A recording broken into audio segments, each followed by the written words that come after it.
இலக்கிய நேயர்களுக்கு வணக்கம். நம்ம இலக்கியா சீரியல்ல இன்னைக்கு என்ன சுவாரஸ்யமா பார்க்க போறோம்னா, நம்ம இலக்கியாவும் கௌதமும் நடுத்தெருவுல நிப்பாட்டி ஒரு மோசமான நிலைமைக்கு எடுத்துட்டு போன இந்த பைரவிக்கு கண்டிப்பா நம்ம இலக்கியோட சுயரூபத்த தெரியப்படுத்தணும்னு நினைக்கிறோங்க.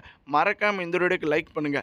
ஏன்னா இப்ப வரைக்குமே நம்ம இலக்கியாவுக்கு பண உதவிக்கும், இந்த ஒரு வீடு வாடகைக்கும் வந்துட்டு கிடைக்காம ரொம்பவே அவஸ்தைப்பட்டுட்டு இருக்காங்க.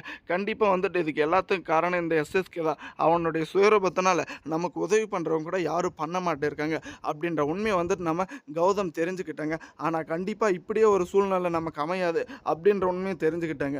இப்ப வரப்போற எபிசோட்ல இந்த ஒரு மேடம் இருந்துகிட்டு ரூ. 12,000 வந்துட்டு அட்வான்ஸ் குடுங்க. ரூ. 1,00,000 உங்களுக்கு வந்துட்டு ரொக்கமா பணத்த குடுங்க. கண்டிப்பா உங்களுக்கு இந்த ஒரு வீடு வாடகைக்கு தரேன் அப்படின்ற மாரி சொல்லிட்டு இருக்காங்க. ஆனா அதிலயும் வந்துட்டு ஒரு சதி திட்டத்த பண்ணி இவ்வளோ கேவலமா வந்துட்டு தரம் மறுத்த மாரி இந்த பைரவியோட சூழ்ச்சி தாங்க. ஏன்னா இந்த பைரவி வந்துட்டு ஒரு பக்கம் இந்த ஒரு வீட்டுக்குள்ள ரொம்ப பெரிய ஒரு குழப்பத்துல சிக்கிட்டு இருக்காங்க.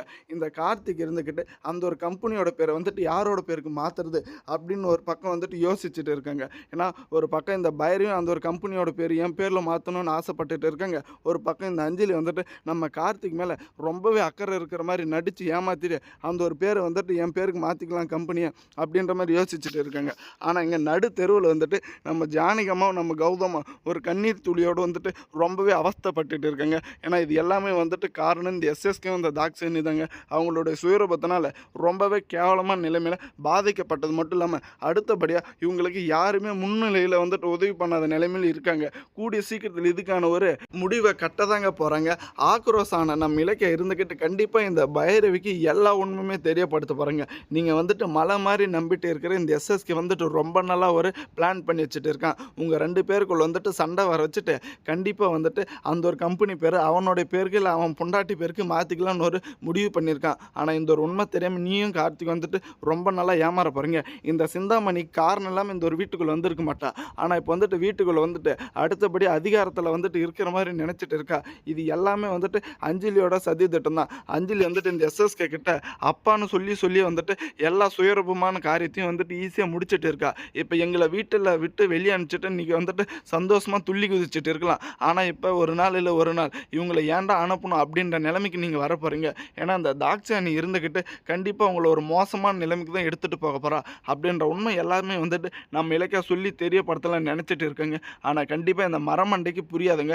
ஒரு பக்கம் நம்ம கார்த்திக் வந்துட்டு பட்டாதான் திருந்துவேன் அப்படின்ற ஒரு நிலைமையிலும் இருந்துட்டு இருக்கான். ஏன்னா கோயிலில் வந்துட்டு ஒரு வேளை சாப்பாடுக்கே வழி இல்லாமல் ரொம்பவே கஷ்டப்பட்டுட்டு இருக்காங்களே, நம்ம அம்மா வந்துட்டு ஜானகி அம்மா வந்துட்டு இந்த வீட்டுக்கு கூப்பிட்டுட்டு வரலாம் அப்படின்ற ஒரு நினைப்பு கூட இல்லாமல் ரொம்பவே ஒரு மோசமான நிலைமையில் தான் இருந்துட்டு இருக்காங்க.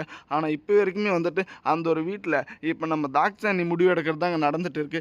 எப்படியாச்சும் வந்துட்டு இந்த தாக்ஷாயணி வந்துட்டு இந்த எஸ்எஸ்கே வந்துட்டு ரேவதி அம்மாவுக்கு பண்ண துரோகத்தை மட்டும் இந்த தாக்ஷாயணிக்கு தெரியப்படுத்தினா ரொம்பவே சந்தோஷமாக இருக்கும்னு நினைக்கிறவங்க மறக்காம உங்கள் கருத்துக்களை கமெண்ட் பண்ணுங்கள்.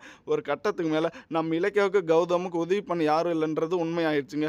ஆனால் நம்ம இலக்கியம் இருந்துக்கிட்டு நீ கௌதம் நீ வந்துட்டு உன்னை நான் நேற்று தடுத்தது தப்பு, நேற்று உனக்கு இருந்த ஆக்ரோஷ கோவத்துக்கு இந்த எஸ்எஸ்கேவை கொல்ல போகிறேன்னு சொன்னல, அவனை அடித்து அவன் வாயிலே வந்துட்டு உண்மையை வர வச்சுருந்தா ரொம்பவே சந்தோஷமாக இருந்திருக்கும். ஏன்னா அந்த கார்த்திகோட மரமண்டிக்கு மட்டும் இந்த எஸ்எஸ்கேவோட சுயரூபம் தெரிய வந்துச்சு. எல்லாருமே வந்துட்டு நம்ம நினச்சதை சாதிச்சிடலாம். ஏன்னா இப்போ வரைக்குமே வந்துட்டு இந்த எஸ்எஸ்கே நல்லாவும் நினச்சி இவங்க எல்லாமே ஏமாந்துட்டு இருக்காங்க. ஆனால் இருக்கிறதுல ஒரு கேடு கட்டவனா அது இந்த எஸ்எஸ்கே தான். அவனை வந்துட்டு பகைச்சிக்கினா கண்டிப்பாக இப்படி நம்ம நிலமையில வந்துட்டு யாராலுமே இருக்க முடியாது. நம்ம நிலமை தான் எல்லாருக்குமே வரும் அப்படின்ற உண்மையை வந்துட்டு சொல்லிட்டு இருக்காங்க. நம்ம இலக்கியாவோட தாலியை வச்சு தான் இந்த ஒரு வீட்டை வந்துட்டு இப்போ வாடகைக்கே எடுத்துகிட்டு இருக்காங்க. ஆனால் இருந்தாலும் கூடிய சீக்கிரத்தில் அது நிரந்தரம் இல்லைன்றதான் உண்மையாயிடுச்சு. ஆனால் இப்போ வந்துட்டு இந்த ஒரு கம்பெனி பேரை மாற்றுறதுல இவ்வளோ பெரிய சிக்கல் வரும்னு இவங்க யாருமே எதிர்பார்க்கலைங்க. ஏன்னா அந்த ஒரு கம்பெனி பேர் வந்துட்டு நம்ம கௌதமோட பேரில் தான் இருக்குது. இந்த கார்த்திக்கும் இந்த தாக்ஷாயணியும் ஏமாற்றி கையெழுத்து வந்து இந்த ஒரு வீட்டு பத்திரத்தை மட்டும்தாங்க. மற்றபடி வந்துட்டு இந்த ஒரு கம்பெனி பேர் இல்லை. கம்பெனி பேரில் வந்துட்டு கண்டிப்பாக நம்ம கௌதமோட கையெழுத்து இருந்தால் மட்டும்தான் மாறும் அப்படின்ற உண்மை தெரிஞ்சது இந்த கார்த்திக்கும் இந்த தாக்ஷாயணி என்ன முடிவு எடுப்பாங்கன்னு மறக்காம உங்கள் கருத்துக்களை கமெண்ட் செக்ஷனில் கமெண்ட் பண்ணுங்கள். தேங்க்ஸ் ஃபார் வாட்சிங். இலக்கிய நேயர்களுக்கு